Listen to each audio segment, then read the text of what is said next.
Salam alaikum, amis chers internautes Digital 313. Nous sommes très ravis de vous retrouver pour un nouveau rubrique sportif. Tey jii nag ñu ngi nii si Ouest Foire derrière la fédération si terrain Ouest Foire bi dañu am benn invité boo xam ne mi ngi si milieu football bi ñu ngi koy woowee coach Ali GS Foot. Coach ñu ngi lay ziar. maa ngi lay delloo ziar Mamour j'espère que yaa ngi ci jàmm bu baax bon maa ngi nuyu internautes yi di leen remercier ci li ngeen fi ñëw seet si ñu quoi. Je m'appelle Ali Ousmane Ndiaye, c'est mon véritable nom mais gars yi ñu ngi ma gën a xam ci Ali Deco noonu lañ mooy sama surnom quoi. maa ngi GS Foot depuis 2019 bon je suis chargé de la formation à la petite catégorie. Coach tey dañu ñëw pour wax ci coupe du monde bi on a vu rumeur bi nekk di daw depuis démb la blessure de Sadio Mané pion bu mel ni Sadio Mané le Sénégal à la coupe du monde sans Sadio Mané lan nga ci xalaat coach.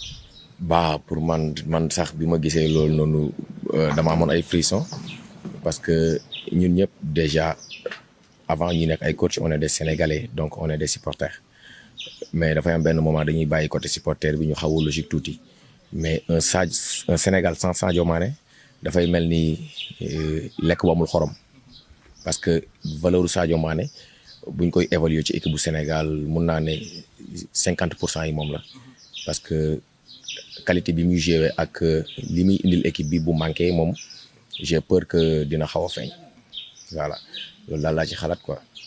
mais dañu gis ci Coupe d'Afrique bi amoon na match boo xam ne dafa blessé woon. mais après gis nañ ni équipe bi joué yow lan nga ci xalaat genre am nañ ay joueurs yoo xam ne mun nañu remplacer Sadio Mané pas remplacer ko à 100% mais peut-être am na benn joueur boo xam ne il est capable de faire l'animation comme ni ko Sadio Mané di defee loo xalaat ci loolu. Pour man y en a plein yoo xamante ne ni s'ils prennent leur responsabilité. comme qui Ismaïla Sarr, Krépin Diatta et tant d'autres bu ñu jëlee seen ay responsabilités war nañ mun def au moins.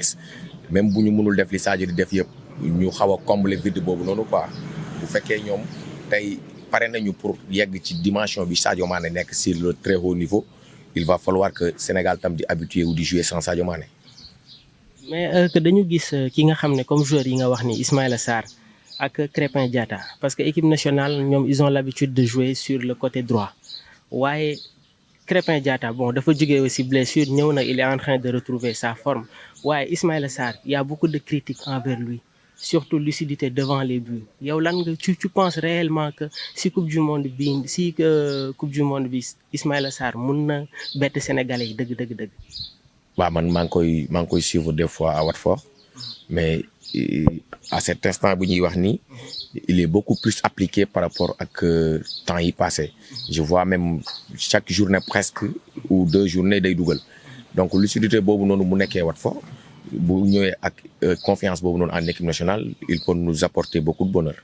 waaye on a tendance à voir Ismaïla Sarr quand il est en club il est excellent mais dañu seetlu ni que saa yu ñëwee équipe nationale on retrouve des failles et comme j'ai l'habitude de le dire c'est un cadre de l'équipe.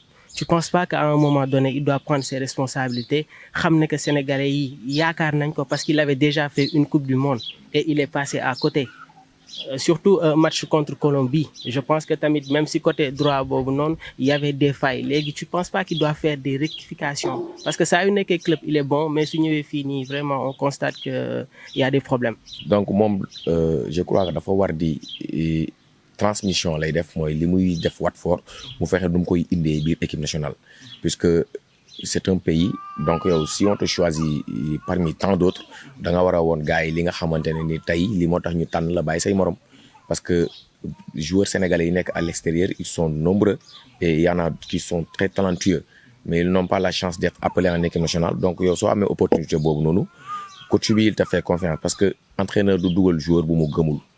donc mu ngi koy dugal mu jouer indi na ko compétition ak blessure am patience su xaar ko mu ñëw donc moom moo war a delloo loolu noonu coach bi parce que confiance bi coach bi am ci moom bu ko delloo rek après affaire day dem. mais coupe du monde ak coupe d'Afrique comme tu l'as dit bi muy ñëw coupe d'Afrique il n'était pas à 100% si ay moyens am donc avec les matchs si la ñëwee mais yaakaar nga ne que li mu indi si coupe d'Afrique bi mun na ko indi si coupe du monde bi qui est une compétition très différente avec un niveau très élevé. À la coupe du monde c'est le summum du football foofu c'est le très haut niveau foofu il faut que tu sois affûté sur tous les plans pour nga mun yow indil nit yi li ñuy xaar ci yow. C'est pas du côté tactique ou technique bu coach bi di teg mais yow investissement personnel u nit ki daf ci encombré parce que responsabilité la une nation yow ñu nommé la boole la ci ñi war a dem soo ñëwee tu dois honorer le maillot. Donc am na fu ñuy toll du nekk question de joueur bi mais question de peuple la yow lépp loo war a def rek da nga war a surpasser wu pour romb loolu noonu pour mun satisfaire cette population voilà. On a vu de grands joueurs qui ont renoncé à la Coupe du Monde. N'Golo Kanté, Paul Pogba ak yeneen joueurs yoo xam ne peut-être qui s'était dit que ñoom dinañ am chance jouer si li nga xam ne moom mooy Coupe du Monde bi mais à la fin on va prendre le cas de Paul Pogba qui a rechuté. Yaakaar nga ne Sadio Mané ak blessure bu mu am nii bien vrai qu'on est en train d'attendre la direction bavaroise parce que am na ay yeneen analyse yu ñu war a def mais tu penses qu'il sera à 100% durant cette Coupe du Monde? Moi à mon avis si j'étais à la place du coach dama yóbbu Sadio Mané. Même avec blessure bi il sera important dans le groupe pour état d'esprit wu groupe bi moom daf ci jouer lu bari mais s'il est loin du groupe peut-être dina am ay état d'âme yoo xamante ne ni yenn joueurs yi dina leen pousser ba du ñu dox mais quand il est avec ñoom tout le temps même su jouewul dinañu indil beneen affaire psychologiquement par rapport ak état d'esprit wu groupe bi. Demain normalement si le coach bi war a génne liste bi. Tu yan genre joueur nga yaakaar ne que il doit faire partie du groupe surtout les niveaux. Bah man je trouve que on est en déficit sur les côtés les arrières muy arrière droit ou muy arrière gauche donc il y a un Noah Fadiga que man bu may seetaan gis naa ko je crois que mun nañu apporter dara de même que Saliou Ciss même il n'a pas de compétition comme li gars yi di wax.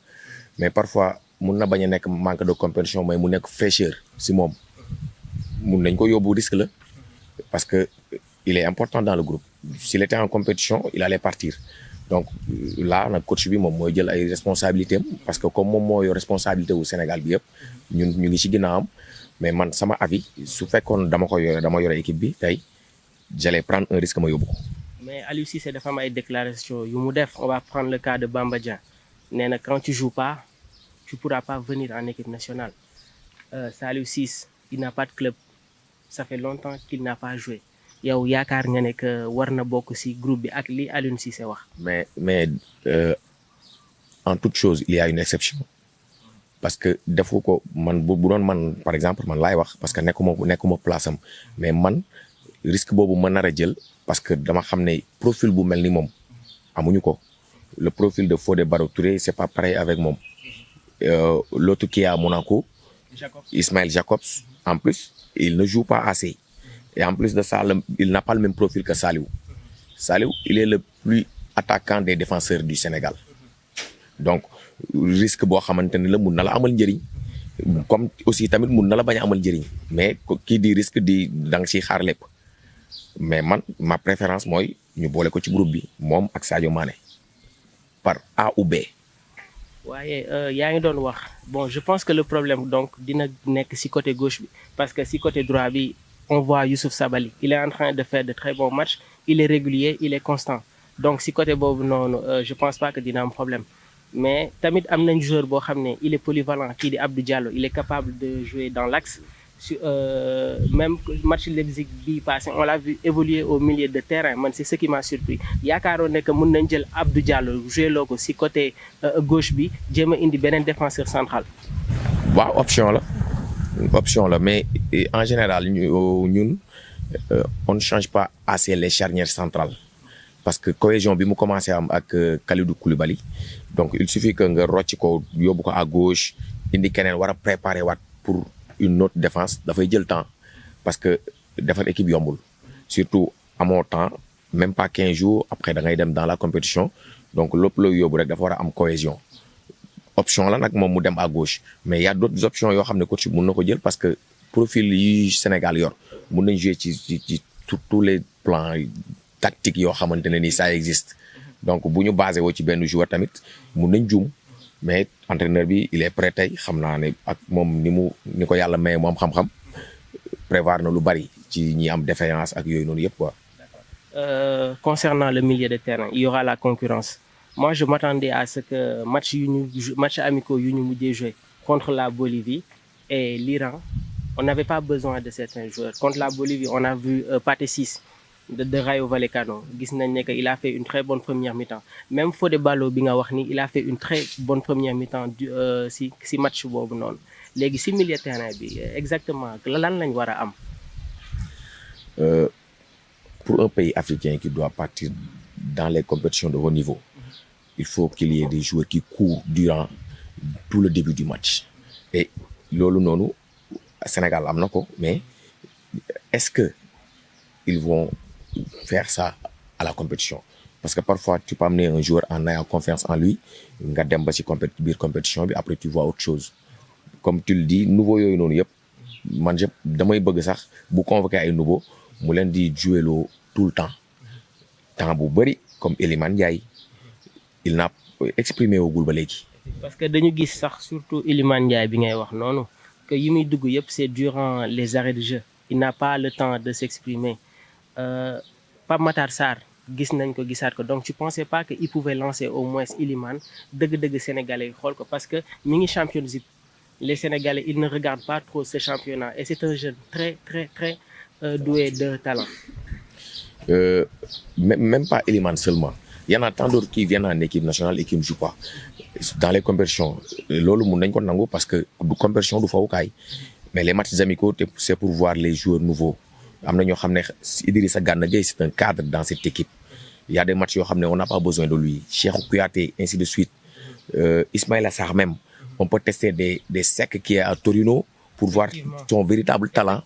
Iliman, si on le fait jouer à son profil, comme il joue là-bas en Angleterre à Sheffield, il peut nous apporter beaucoup de choses, mais les Sénégalais ne le connaissent pas. Effectivement. Bon, même le cas de Demba Seck, moi je l'ai suivi contre Inter de Milan, Torino-Inter. Il a fait un excellent match et dañu équipe Sénégal dañu gis ne que amuñu gauche boo xam ne il est capable d'évoluer sur le côté droit, genre di dugg si biir. Loo xalaat si jeune boobu noonu. Non, je le suis. maa ngi koy seetaan Torino, comme Iliman maa ngi koy seetaan en championship, mais comme li nga wax, on n'a pas ce profil de variété là. Même au Sénégal, moi parfois je dis au milieu, on doit avoir un Pape Gueye pour jeu bi di am variété, parce que à chaque instant on est tous à droite. On a besoin de lui sur le milieu de terrain. La façon bi Idrissa di jouer bi Namphalis di jouer ak bi Pape di jouer c'est différent. Donc profil yooyu noonu yëpp boo ko amee bu amee différence rek ci biir profil yi, ça va dina indi ci jeu bi ay variation yu bari.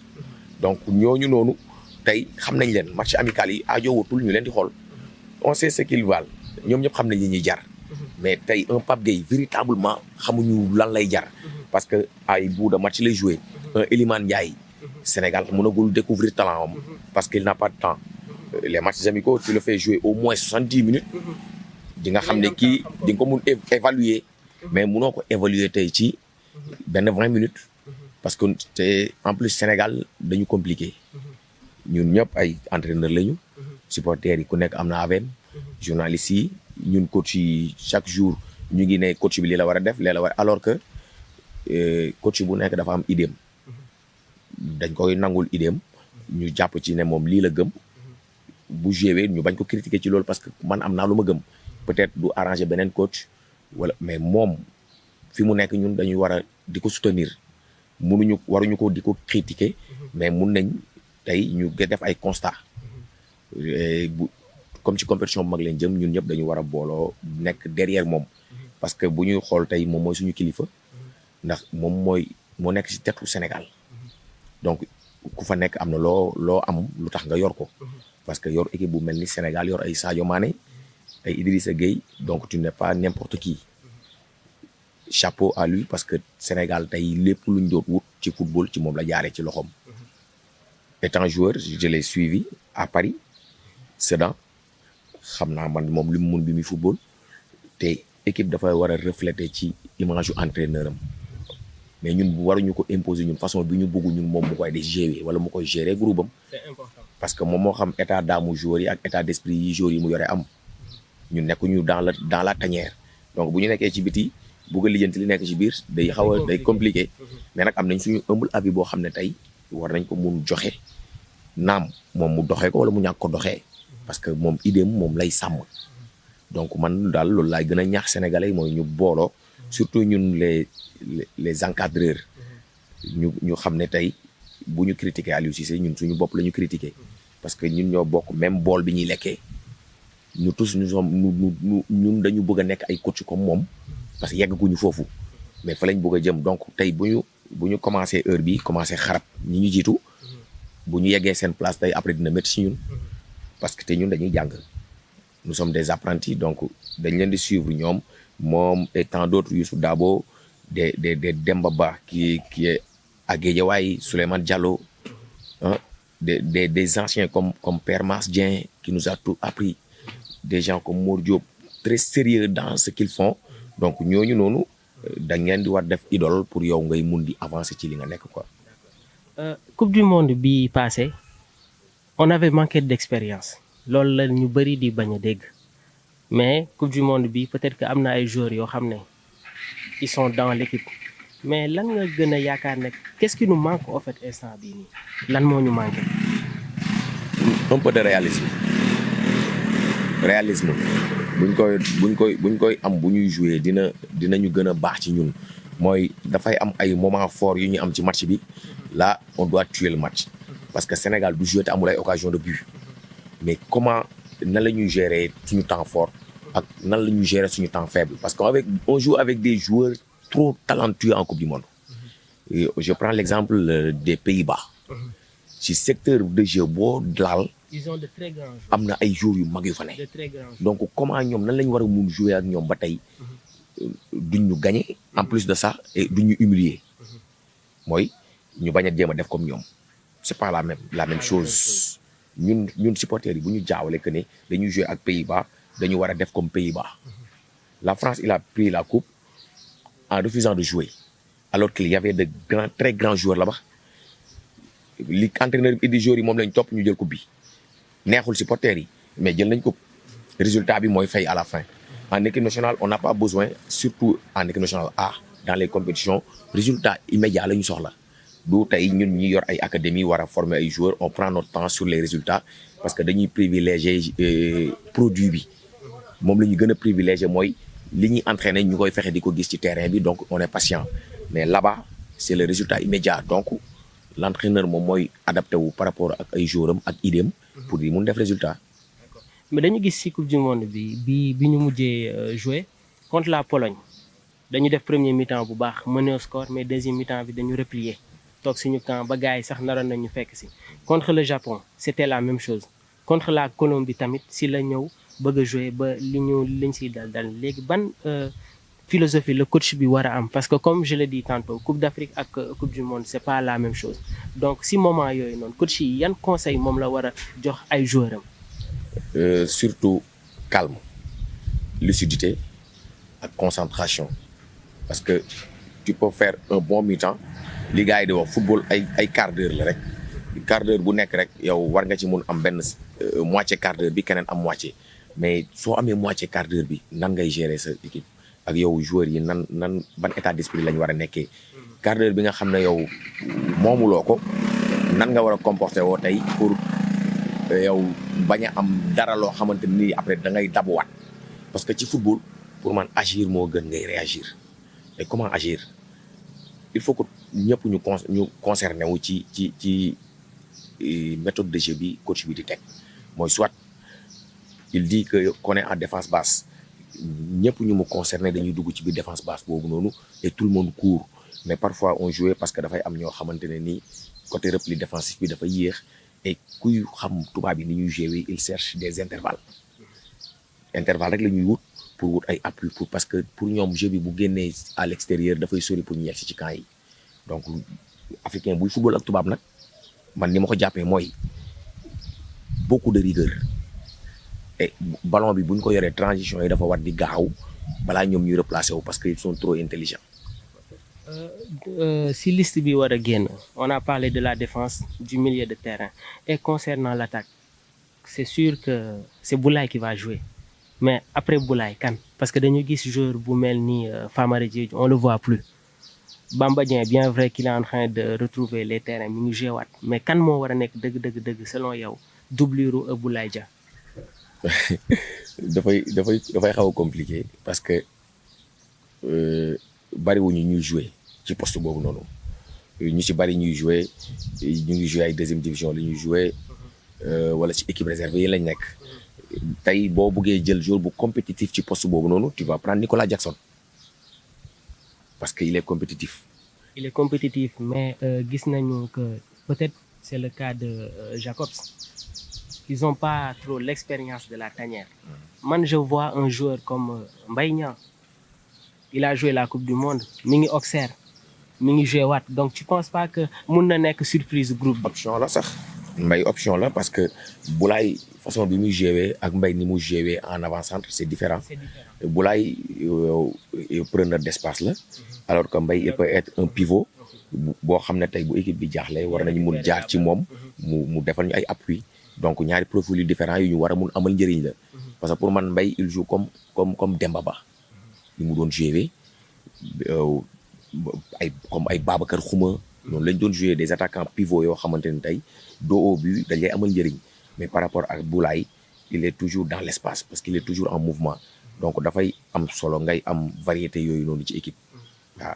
Mais tu as parlé de Nicolas Jackson. Man, je le préfère sur les côtés. Sur les côtés. Parce que tamit doo am Bamba Dieng di jouer Nicolas Jackson comme avant-centre. Donc yow. Bon loolu tamit idée la mais comme il évolue à ce poste dans son club soo ko indee en équipe nationale après nga transformer ko peut-être yow apport bi ñu ci doon xaar mën nga ko bañ a am parce que dal ñu ci ay attaquants yu bari même ba ci Boulaye on a essayé de jouer avec lui comme excentré mais doxul ba ñu delloowaat ko dans l'axe après ci lay doog a retrouver waat ay repères am et dal nañu ci yeneen joueurs yu bari même Mbaye Niang ñëw na fi ñu koy jouer excentré doxul parce que poids am ak taille bi mu am du yomb ci moom muy jógee fële pour piquer dans l'axe mais Nicolas ak taille bi mu am war na mun loolu par rapport tamit mook Bamba Dieng dans l'axe Bamba il est plus affûté foofu noonu quoi parce que am na audace il sait jouer au football am na vitesse et manqué wul doole aussi lépp lu ñuy soxla ci avant-centre moom am na ko mais encore une fois moom tamit finition am daf ko war a defar. Léegi on va parler de la régularité de quelques jours. On va commencer par Edouard Mendy. On a vu que Kepa bi Graham Potter ñëwee ba tey moom lay joué il s'est blessé moo tax il a retrouvé que les filets ki nga xam ne Kalidou Koulibaly il joue pas trop en ce moment. Nampalys Mendy il joue rarement avec Leicester. Idrissa Gana Gueye bi passé il était blessé.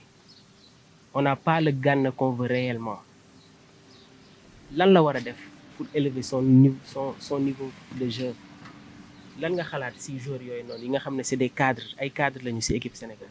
Oublier leur statut seen statut moom la ñu jël ñu teg ko ne ñu yabale seen bopp ak ñëpp parce que même nit ki boo ko sutee ci dara c'est pas chaque jour da nga koy wan ne maa la sut ci lii donc ñu rabaissé wu pour mel ni ñuy doo ko commencer équipe nationale parce que tu te dis que ñoom seen ambition dafa jeex alors que ñoom demaguñu fenn ci football. Ils sont compétitifs, ils ont du talent, c'est des joueurs de très haut niveau mais arrivé en équipe nationale dañuy jël seen veste star yi ñu teg ko ñu nekk ay sénégalais lambda pour ñun tey lépp lu ñuy soxla ci biir terrain bi ñoom ñu mun ñu ko indil parce que investissement personnel yooyu noonu moom la équipe bi di soxla bu ñu demee ci compétition yu toll noonu. En parlant de régularité, Pathé Ciss il est régulier avec son club par rapport ak Nampalys Mendy yaakaaroon ne que foofu noonu coach bi war na def benn changement indi leneen au fait loo xam ne changer tuuti loo xam ne moom lañ tàmm di gis. mooy li ma la doon wax sànq ci Pape Gueye Pathé beneen profil la boo xamante ne nii tamit ci variété wu jeu wu Sénégal dina ci indil dara il n'est pas du profil de Nampalys Mendy il n'est pas du profil de Idrissa Gana Gueye mais c'est plus technique que ça. xam nga donc genre joueurs yooyu noonu am na ay match yoo xam ne dañ leen di soxla si tenue ballon mais tu peux pas imposer des joueurs yoo xamante ne yow sa bopp xam nga ne tenue ballon bi nga soxla mënuñu ko nga leen di imposer loolu donc un Nampalys c'est un très bon récupérateur mais pour di jóge fii di dem ci suuf Pathé il est plus dangereux que ça. mais kon je pense que mun nañ am milieu terrain boo xam ne c'est Nampalys et Pathé Ciss. c'est possible c'est possible parfois nag dafay des ci choix entraîneur bi mais loolu mun na nekk parce que ñaari profil yi bokkul donc Pathé day nekk milieu de terrain buy jógee ci suuf di dem ci kaw comme un relayeur comme le faisait Amdi Moustapha Faye ou bien benn Pape Sarr donc Nampalys nekk un pur récupérateur et qui transmet les ballons gars yi di dem moom muy collé maté brèche yi nga xam ne moom la gars yi di bàyyi. C'est très important. Ah kon daal demain on s'attend à la liste. Inch'Allah. Peut-être que am na ay joueurs yoo xam ne diñ leen gis peut-être tamit que il y aura ay surprises donc daal je pense que les joueurs sont là il y a la qualité donc c'est à lui de prendre les bons pions. ñu ñëw si cherté maillot yi on a vu que fédération bi seen prix yi dafa metti trop nit yi ñi ngi kaas ñi ngi naan dafa cher ak fi dëkk bi toll parce que y a des gens yoo xam ne ils n'ont pas les moyens de se procurer les maillots loo xalaat si loolu noonu.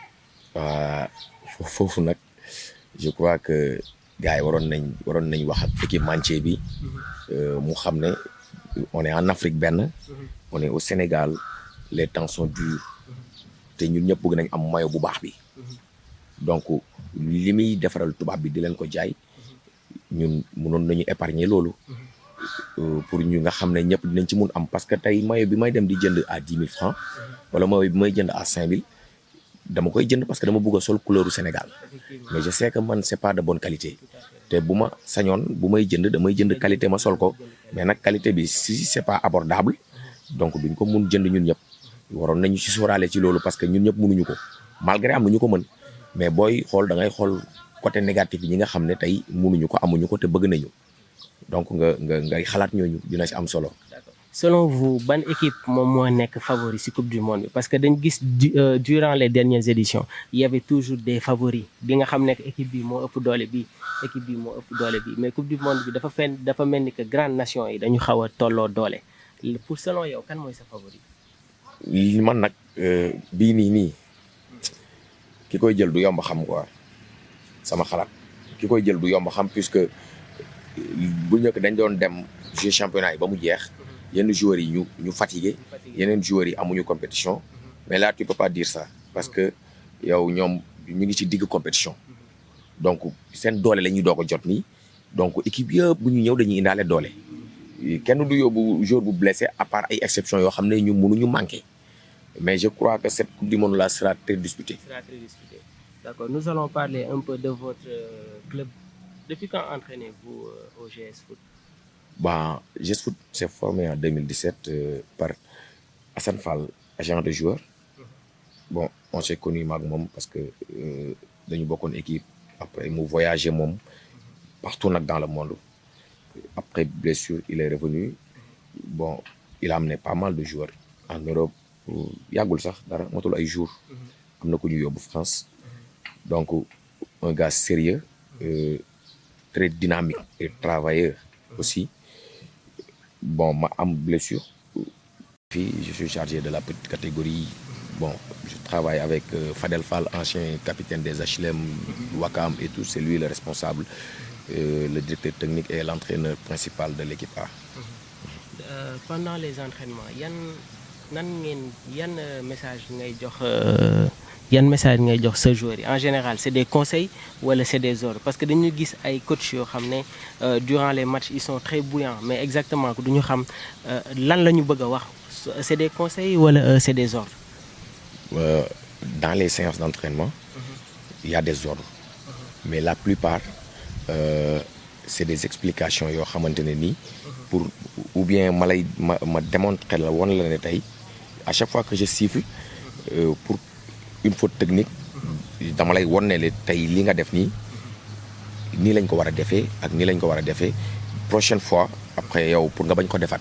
Donc selon vous c'est des conseils donc. Des conseils moo ciy ëpp. D'accord. Voilà. D'accord. En tant qu'entraîneur yan relation ngay am ak sa joueurs yi. Heureusement yow bi nga ñëwee fekk joueurs yi dem parce que sinon xam naa ne bu ñuy def reportage bi dañ may sonal. Je suis très compliqué dans le terrain trop parce que damay bëgg muy baax mais en dehors du terrain c'est mes fils du ma ne même bu ma leen mageewul lu bari samay doom lañ dama leen di jàppee comme suma doom bi ma jur d'abord dinaa leen éduquer parce que nit mënoo ko jàngal te yaruloo ko école de football la ñuy wax centre de formation la ñuy wax. Donc on va former l'homme d'abord. ñuy doog a dem ci aspect technique et tactique yi. nit ki la ñuy forger. ba pare après doog a mun dugal ci moom dara. donc ñooñu tey relation yi ma am ak ñoom c'est du football.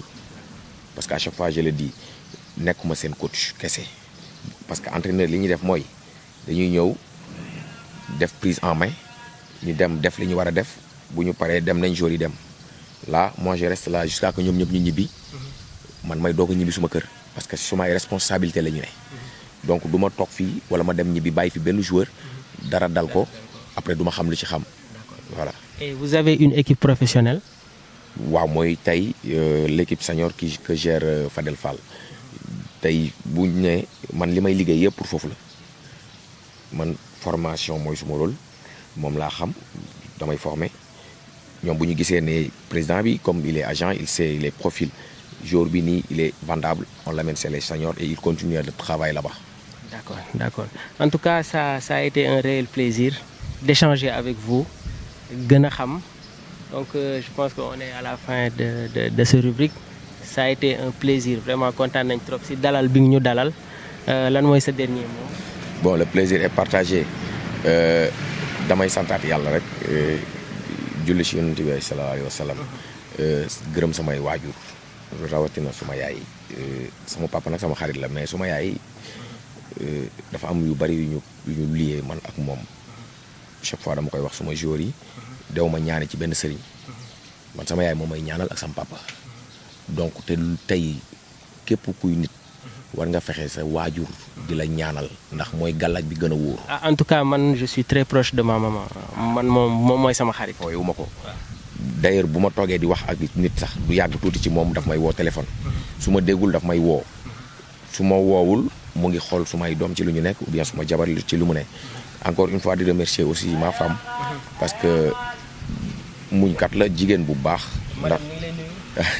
ndax tey sama temps yëpp ci terrain yi la damay xëy suma kër génn fa dugaat fa 22h parfois 23h parfois 18h c'est dur nga nekk nit parfois du ma fanaan sama kër dem naa stage def 21 jours et truc mais xam na ne sama liggéey la et sonalu ma ci loolu noonu yëpp donc am na ay nit yoo xamante ne ni tey fépp fu ma toll wala lu ma xam rek ñoom ñoo ma poussé ci loolu. un père Mass Dieng un ancien coach bu yor na fi ku nekk depuis mu am 9 ans moo ma jàngal football def jàngal ma lu nekk papa sama papa la sax moom li mu xam ci man sama papa bi ma jur xamu ko sama frère bi nekk Maroc Papa Ndiaye sama grand frère Badou ñoom yëpp maa ngi leen di remercier parce que nit boo nekkee ci dara am ñu lay encourager donc jar na nga leen di remercier parce que encouragement c'est pas dire que ñu jox la mais ci li nga nekk ñu la ci yokk doole di la ci yokk xel. un Demba Ba boo xamante ne tey moo tax ma nekk entraîneur parce que moom moo ma jàpp sama loxo yóbbu ma Dakar Sacré-Cœur ma dem foofu maa ngi leen di remercier au passage remercier Tamsir le responsable des coachs ma boole ko ak GS Foot mais bi ma demee nag benn instant ma xam ne responsabilité yi ma am GS Foot àndatul ma koy boole ak leneen ma démissionné DC parce que dans la vie moom il faut savoir choisir DC nag bu baax la parce que ñu yaatu ñoo fa ne. mais là GS Foot c'est ma maison. Le dernier mot. maa ngi jégalu. je remercie aussi le président Assane Fall. parce que nit nga am sa entreprise dem jël nit ñëw responsabiliser ko ay tâches yoo xamante ne nii ci xale. et sonaluma parce que mu may bàyyi may liggéey ak suma xel. donc maa ngi koy remercier waat di ko delloowaat di ko encourager parce que yombul c'est pas facile yow benn nit ngay def lépp. il fait tout à GS Foot donc xale la comme man ñoo maase maa ngi koy encourager di ko remercier di ko wax na redoubler d'effort Fadel aussi respect à lui parce que coono bi may daj moom tamit moom lay daj et gars yi nekk GS Foot yëpp ëmb ko maa ngi leen di gërëm. En tout cas tey gis ngeen dañu ñëwoon seet si coach Ali xam naa on aura l'opportunité fekkee say peut-être beneen yoon say séance entraînement donc on passera terrain bi yaatu na comme ça ñu gën a xam daal. Donc mesdames et messieurs tey lii lañ leen présenté woon ci rubrique sportive bi xam naa nous vous donnons rendez-vous pour beneen rubrique sportive incha allah rabbi.